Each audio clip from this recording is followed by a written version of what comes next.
Step away from that bike. It's my bike. Funny, because someone said a guy matching your look was cutting locks. My look?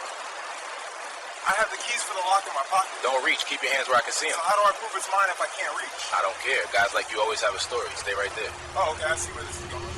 Officer Ryan Mitchell had spent 5 years with the Seattle Police Department, building a reputation that should have ended his career years earlier. 9 formal complaints documented a clear trajectory. Mitchell couldn't see black people with property without assuming theft. A shopper leaving a store with bags. A woman carrying purchases. Each time, Mitchell's first instinct was accusation, not verification. The department's response was consistent: send him to another training seminar, file another report, hope the problem solved itself. One June afternoon in Seattle's Capitol Hill neighborhood, Mitchell's refusal to imagine that black people legally own bicycles collided with a middle school teacher who'd purchased his Trek 2 years earlier with legally earned money, and that collision would terminate Mitchell's law enforcement career permanently, cost Seattle taxpayers $2,800,000, and prove that documented patterns mean nothing if departments refuse to act on them. A 34-year-old educator named Jordan Matthews stood on a downtown sidewalk, unlocking the bicycle he'd ridden to lunch, his keys working smoothly in the U-lock he'd secured an hour earlier. No theft in progress, no crime being committed, no reasonable suspicion present, just a man accessing his own legally purchased property in broad daylight on a crowded street. But Mitchell processed the scene through a filter corrupted by 5 years of seeing black ownership as inherently suspicious, couldn't imagine legitimate possession when the owner was black, and interpreted normal behavior as criminal activity requiring immediate intervention. Before we continue, where are you watching from? If this is your first time here, please hit that subscribe button. Stories like these need to be shared, and your support helps us bring more truth to light. Seattle's Capitol Hill neighborhood represents urban cycling culture at its peak. Bike lanes crisscross every street. Bike racks occupy every corner. Cyclists commute to offices, ride to restaurants, pedal to shops. The demographic is young professionals, students, service workers, teachers, people who choose 2 wheels over 4. Bike theft is a genuine problem here, which makes bike owners cautious and police vigilant. But that vigilance becomes profiling when it targets people based on appearance rather than behavior. Early June brings Seattle's most pleasant weather. Mid-70s temperatures, partly cloudy skies, light that lasts until 9 p.m. People flood the sidewalks during lunch hours, taking advantage of the brief window between endless rain and oppressive heat. That Tuesday at 1:15 p.m., Broadway was packed with exactly this energy.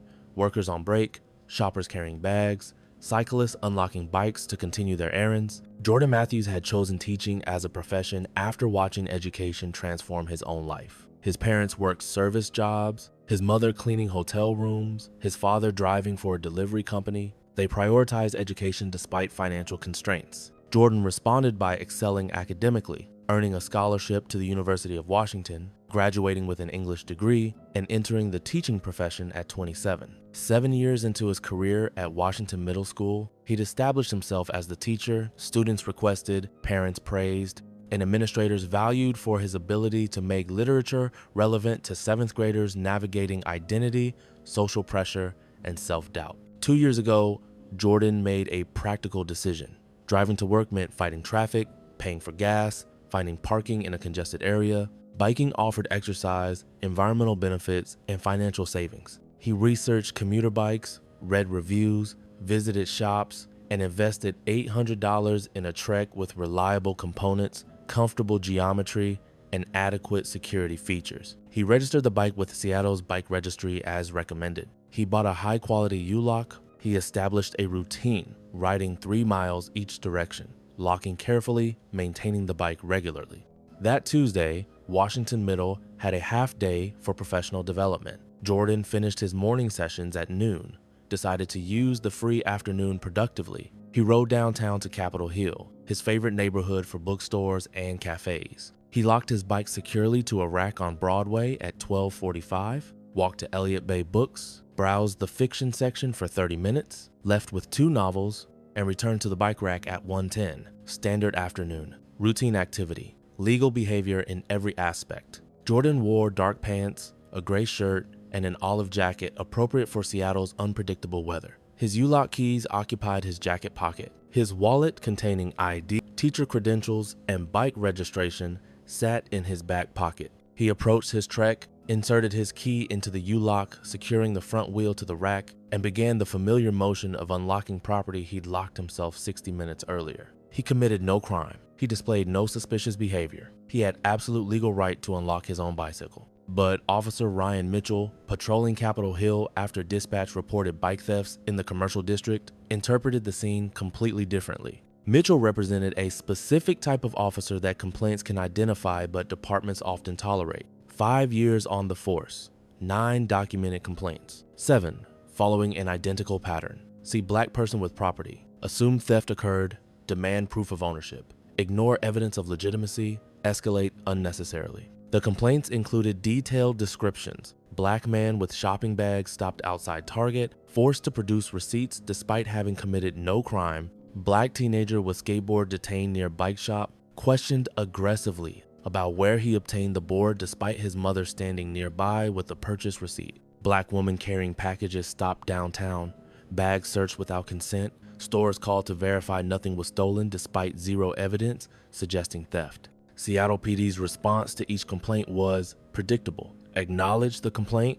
send Mitchell to training, close the file. The training varied: implicit bias workshops, cultural sensitivity seminars, customer service modules, de-escalation techniques. Mitchell attended everything required. He completed every course. He passed every assessment.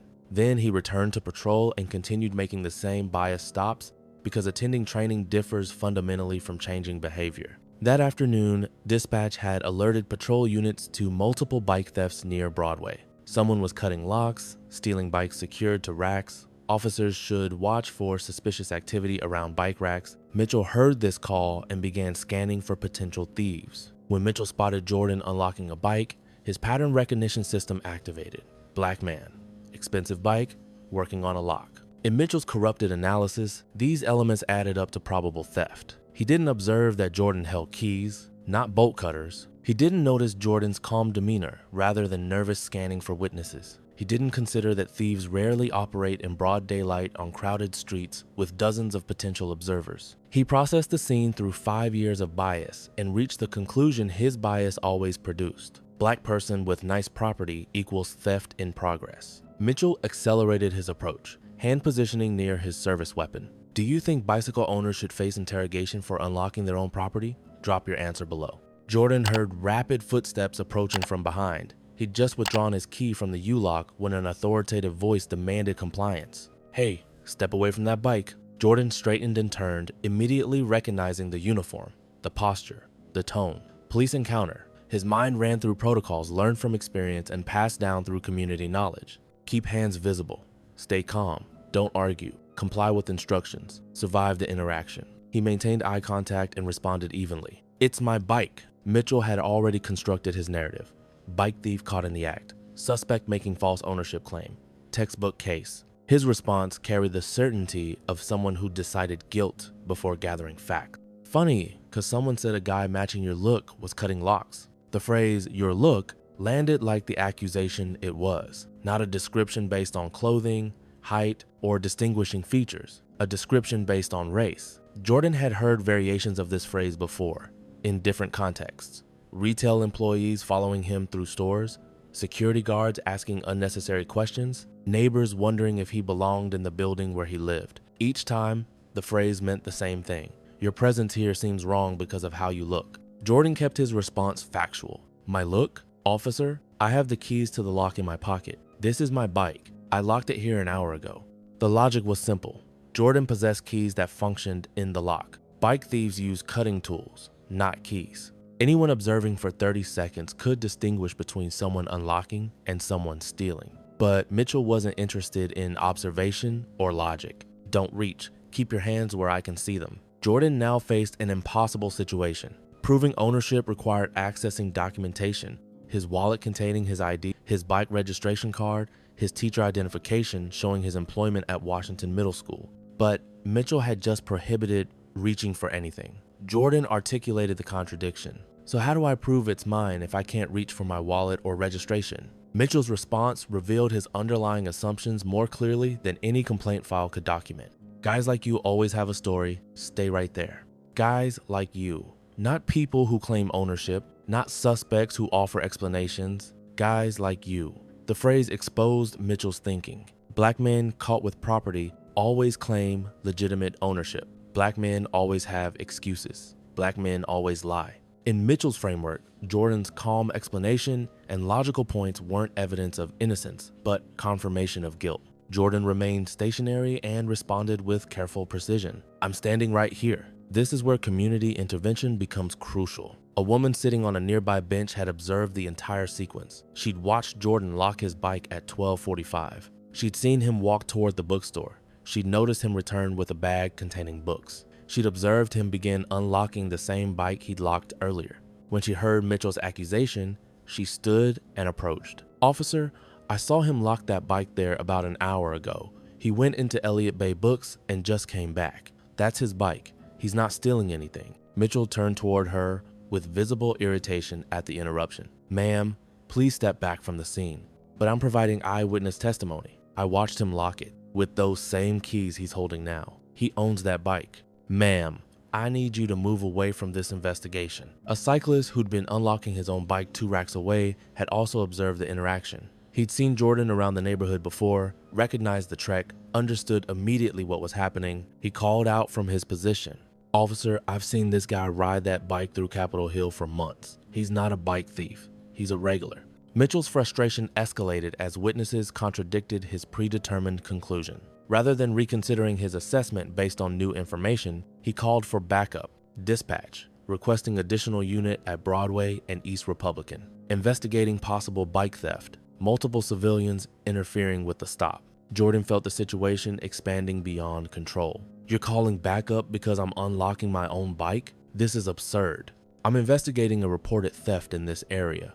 There's no theft here. I own this bike. Multiple people just confirmed that. What additional evidence do you need? Should witness testimony from multiple sources override officer suspicion based solely on appearance? Let me know what you think." The second unit arrived quickly, Officer Lisa Chen responding to Mitchell's backup call. Chen brought 13 years of experience and a reputation for de-escalation rather than confrontation. She assessed scenes before acting, gathered facts before deciding, treated people as individuals rather than stereotypes. She partnered with Mitchell previously and recognized his pattern of creating problems where none existed.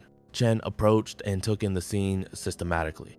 Man standing calmly near a bicycle, keys visible in his hand. U-lock open and removed from the wheel. No bolt cutters, no cutting tools, no equipment associated with bike theft. 2 civilians providing unprompted statements about witnessing the man lock the bike earlier. No signs of forced entry on the lock mechanism. Nothing suggesting criminal activity. "Mitchell, brief me on what we have here." Mitchell framed his response to justify the stop. Subject was unlocking this bike. Matches general description from dispatch about bike thefts in the area. Unable to provide proof of ownership. Chan directed her attention to Jordan. "Sir, what's your side of this?" Jordan had repeated his explanation multiple times, but he recognized that Chen might actually listen rather than assume. "My name is Jordan Matthews. I teach English at Washington Middle School. This Trek is my bike, purchased 2 years ago. I locked it to this rack approximately 1 hour ago while I went to Elliott Bay Books. I just came back and began unlocking it with my keys when Officer Mitchell accused me of theft. That woman on the bench watched me lock it earlier.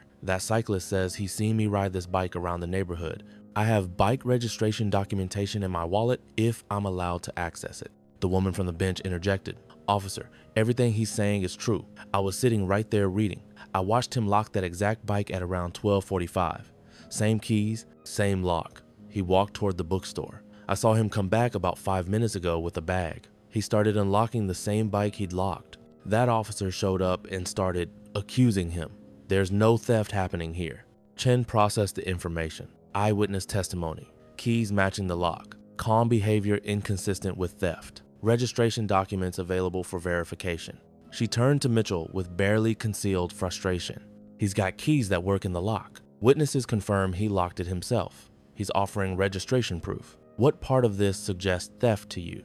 Mitchell defended his decision. He matched the description from the theft reports. "What description?" "We got a report about someone cutting locks. He's using keys. Did you observe any cutting tools? Any evidence of forced entry? Any actual suspicious behavior? He's a black male in the area where thefts were reported. That's not a description, that's racial profiling. Mitchell, this is your 9th complaint in 5 years. 7 of them involve you accusing black people of theft without evidence. Do you understand you're proving the pattern right now? A supervisor's vehicle pulled up before Mitchell could respond. Sergeant Monica Williams had reviewed Mitchell's complaint file multiple times, recommended formal discipline repeatedly, watched her recommendations, ignored consistently. She'd argued for Mitchell's termination after complaint 6. The department chose additional training instead. After complaint 7, more training. After complaint 8, another workshop. Now, complaint 9 was unfolding in real time, and Williams had the authority to act. She spoke briefly with Chen, interviewed both civilian witnesses, examined Jordan's documentation when he was finally permitted to retrieve it, and reviewed Mitchell's personnel file on her mobile computer. The file showed a clear pattern: 9 complaints, 7 involving false accusations against black individuals, consistent bias despite years of training, pattern recognition and response recommendations from supervisors, no meaningful discipline implemented at command level. Williams turned to Mitchell with an expression of absolute finality. Badge and service weapon. You're on administrative leave pending termination proceedings. Mitchell's face registered shock. Sergeant, I was investigating a legitimate call about bike theft in this area. You accused a teacher of stealing his own bike because he's black. You ignored physical evidence. You dismissed multiple witnesses. You called backup rather than admit error. This is your 9th complaint showing the same racial bias. Your career is over. Badge, weapon, hand them over now. Mitchell complied, removing his badge and unholstering his service weapon with shaking hands. Williams addressed Jordan directly. Mr. Matthews, I apologize on behalf of Seattle PD. This stop should never have occurred. Officer Mitchell will face a full internal investigation and termination proceedings. I encourage you to file a formal complaint and pursue civil action. The department will cooperate completely with both processes. Jordan picked up his bike, ready to end an interaction that should never have started. Sergeant, I teach 7th graders about civil rights, about the history of discrimination, about how systems can change through accountability. Today, I became a lesson example. Officer Mitchell saw me unlocking my own bike and assumed I was a criminal because of my skin color. 9 complaints in 5 years, 7 showing this exact same bias, and your department kept sending him to training instead of firing him. That's not a Mitchell problem, that's a Seattle PD problem. By evening, the incident had viral presence on social media. Multiple bystanders had recorded video. The footage showed everything: Jordan calmly unlocking his bike, Mitchell's aggressive approach, the accusatory interaction, witness testimony being dismissed, backup being called for a non-crime, Chen's intervention, Williams's termination of Mitchell's duty status. The videos accumulated millions of views within 24 hours. Local news picked up the story. National outlets followed. Teacher accused of stealing his own bike, 7th grade educator detained while unlocking bicycle. Seattle officer's 9th complaint involves identical racial profiling pattern. Response was immediate and widespread. The teachers union issued a statement supporting Jordan and demanding Mitchell's termination. Seattle Public Schools released a statement. Washington Middle School students organized. Parents mobilized. Community groups that had documented Mitchell's previous stops added Jordan's case to their pattern evidence. Jordan filed suit 40 days after the incident, represented by civil rights attorneys who specialized in police accountability cases. The complaint named Officer Ryan Mitchell individually, his direct supervisors who had documented his pattern but failed to discipline him, and the Seattle Police Department for maintaining policies that allowed 9 complaints without meaningful consequence. The allegations were specific and comprehensive: racial profiling and discriminatory policing, unlawful detention without reasonable suspicion, false accusation of criminal activity, harassment based on race, violation of 4th Amendment protections against unreasonable seizure, intentional infliction of emotional distress, deliberate indifference to a known pattern of misconduct, failure to supervise, train, and discipline despite documented evidence requiring action. The complaint included Mitchell's complete disciplinary record: 9 complaints over 5 years, 7 showing racial bias and theft accusations, training completions after each complaint, no suspensions, no demotions, no termination attempts until complaint 9. The pattern was documented, recognized by supervisors, noted in evaluation files, and consistently ignored at command level. Seattle city attorneys conducted their standard review. The evidence was overwhelming. Multiple witness videos showing the entire interaction. Testimony from civilians supporting Jordan's account completely, Jordan's bike registration proving ownership, Mitchell's complaint file showing an undeniable pattern. The legal department concluded that Seattle would lose at trial and recommended settlement. 15 months after filing, the parties reached settlement. Seattle paid Jordan Matthews $2,800,000. The settlement included no admission of liability, standard legal language protecting the city from precedent,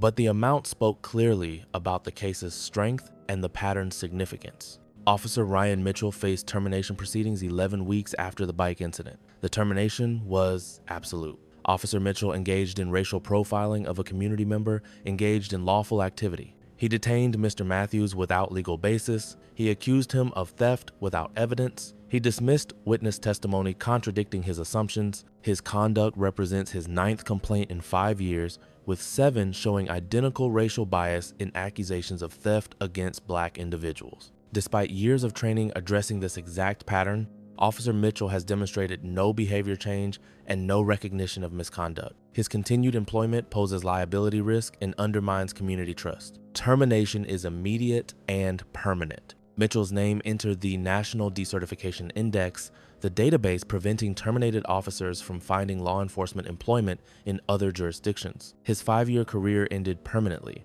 Mitchell chose not to appeal. His union reviewed the case, examined the evidence, and declined to challenge the termination. Mitchell released no public statement, no apology, no acknowledgement of wrongdoing. Jordan testified at a Seattle City Council hearing examining police accountability. "I teach kids about justice, about civil rights, about how change happens when people demand it." Officer Mitchell gave me and my students a real-world example of systemic racism in action. He saw me unlocking my bike and assumed criminality because I'm black, not because of anything I did, because of who I am. 9 complaints in 5 years, 7 showing this exact bias. And Seattle PD's response was training, more training, different training, better training. Training doesn't fix someone who doesn't think they're wrong. $2,800,000 is what Seattle paid because Mitchell couldn't imagine black people legally own bicycles. But money doesn't erase my students seeing their teacher treated like a criminal. It doesn't undo witnesses feeling helpless as an officer ignored their testimony. And it won't prevent the next officer with 9 complaints from creating the 10th. Seattle implemented policy changes 8 months after settlement. Automatic formal investigation required after 5 complaints, showing related patterns within 5 years. Mandatory intervention and discipline for sustained patterns regardless of training completion. Command level accountability for supervisors who document patterns but fail to act. Body camera review protocols for all stops involving theft accusations. Community oversight board with authority to review patterns and recommend discipline. Why does meaningful action require lawsuits instead of being triggered by documented patterns? Comment your thoughts. This case wasn't about a single Tuesday afternoon in June. This was about a department that documented Ryan Mitchell's pattern across 9 complaints in 5 years, recognized the racial bias in 7 of those 9 complaints, sent him to training after each one, and continued allowing him to patrol until his 9th victim had resources to force accountability through litigation. Jordan Matthews paid the price, accused of stealing property he owned, detained while committing no crime, forced to prove legitimacy while witnesses confirmed his account. Ryan Mitchell lost his career. That represents consequence. Seattle paid $2,800,000. That represents accountability. But both outcomes required 9 complaints across 5 years because documentation alone doesn't trigger action in systems designed to protect officers rather than serve communities. The question isn't whether this story matters. The question is, what prevents the next version? Do departments act after complaint 5 instead of waiting for complaint 9? Do they recognize that identical patterns repeated over years prove bias that training can't fix? Do they understand that sending someone to class after they've demonstrated they don't want to change is performance, not accountability?